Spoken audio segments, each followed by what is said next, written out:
It was a battle between two Pinocchio movies.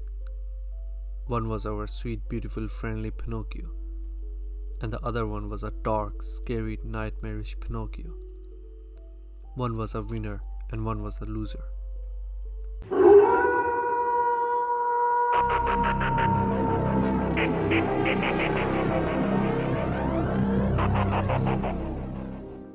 Hey, what's up everyone, it's Ash here, welcome to Stranger Quest.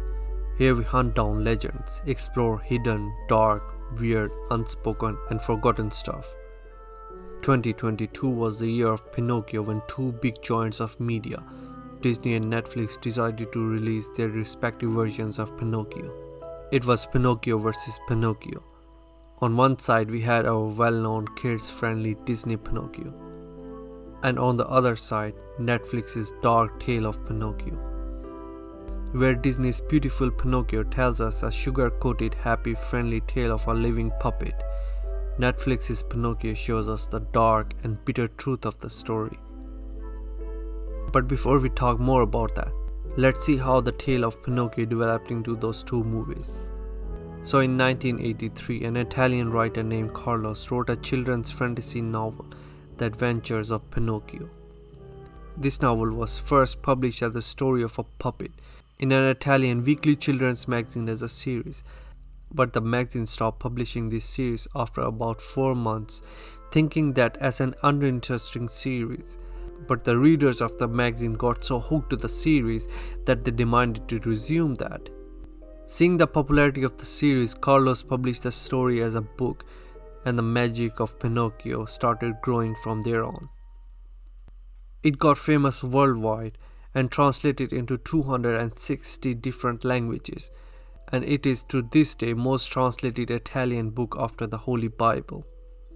Many movies, plays, books and television series has been made ever since based on the adventure of Pinocchio, but arguably the most famous of which is 1940 Disney's animated movie Pinocchio, which was more colorful, and the writer changed much from the original story to make it look more kids friendly and more interesting, which surely worked.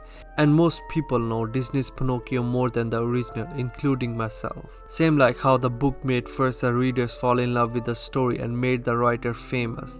In 1940, Pinocchio also helped Disney to establish itself as a major animated studio in the industry. The movie was released in the early days of Disney, and in fact it was Disney's second animated film after Snow White and the Seven Dwarfs. Although the movie itself failed at the box office due to World War II, it won many awards for the Disney and remained one of the best animation movie of all time. And Pinocchio became one of the main mascot and attraction of Disney Studio. Disney also made rides in their parks by the name Pinocchio's Daring Journey. Same like the story of Pinocchio became the symbol of Italian literature. In 1994, Pinocchio was added to the United States National Film Registry for being deemed culturally, historically or aesthetically significant. Now that was the history behind Pinocchio. In 2022, both Walt Disney and Netflix decided to release movies based on Pinocchio. So we had the competition between two Pinocchio movies. Disney decided to make live-action Pinocchio with mix of CGI based on their successful 1940 animated movie. It was directed by the same director who directed famous movies like Back to the Future, Forrest Gump and Polar Express. Same like big director, Disney also hired a team of big Hollywood stars like Tom Hanks, who played Geppetto, Joseph Gordon-Levitt played Jiminy Cricket, and Keegan-Michael Key played Honest John. Luke Evans played the Coachman, and so on. Same as the heavy cost, Disney allocated $150 million budget for the movie. It was released in September 2022. Although based on the old Disney's Pinocchio, for new movies Disney changed some things again. Pinocchio and Jiminy Cricket design along with most of the characters were same as before, but the storyline was made even more kids friendly than before. For example, in Pleasure Island, Pinocchio drank root beer in this movie instead of normal beer what they showed in the original. And of course no smoking in this movie. This new movie is more colorful to make it look more appealing and magical on the big screen. Because Disney's Pinocchio was up against Netflix's Guillermo del Toro Pinocchio, which as the name suggests was directed by Guillermo del Toro, who is well known for pretty dark yet fantastic movies like Pan Labyrinth, The Devil Backbone, Mama, and recently released Guillermo del Toro's Cabinet of Curiosities. Del Toro is also credited with producing such masterpieces like Hellboy, The Hobbit, and The Pacific Rim. Same like Disney, Netflix throws some heavyweight actors like David Bradley, who this time, instead of taking care of Hogwarts School of Wizards and Witchcraft, played old Geppetto. Ewan McGregor aka Obi-Wan Kenobi played Jiminy Cricket.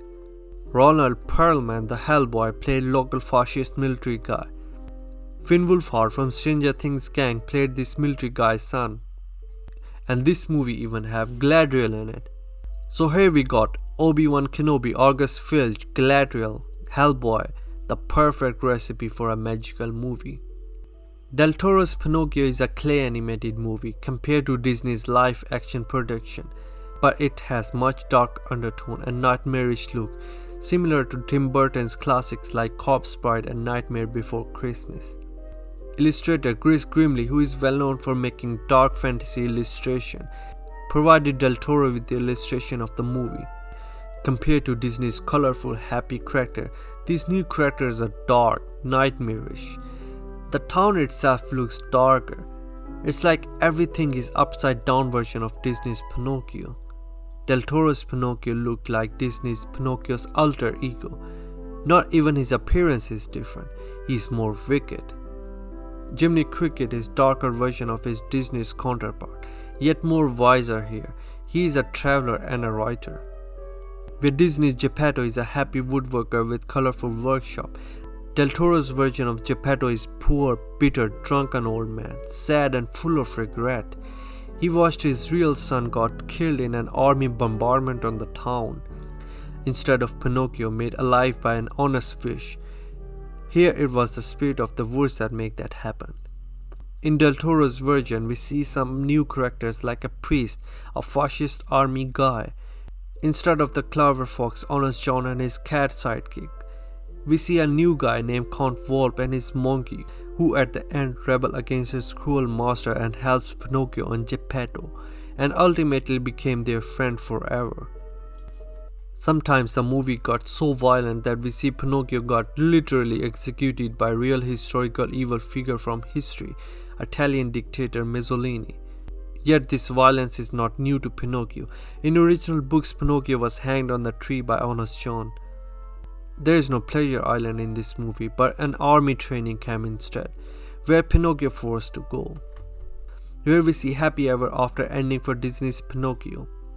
In Del Toro's version, Geppetto, Monkey and Jiminy all died after some years due to old age, and Pinocchio went out to see the world alone because he is an immortal compared to his friends. A sad but bitter truth of a story indeed.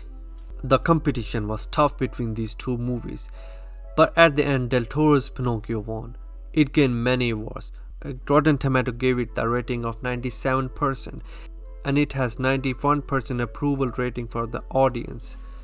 On the other hand, Disney's version only managed to make 28% on the tomato meter, and with 29% approval from the audience. Even with all that darkness in Del Toro's version, people loved it, and critics loved it, and it became a masterpiece in its own right. It was a message that sometimes darkness has its own beauty in itself that some of us are drawn towards. Hope you enjoyed this video. For more stuff like that, don't forget to like and subscribe. Thank you to be part of this quest. See you on the next one. Adios.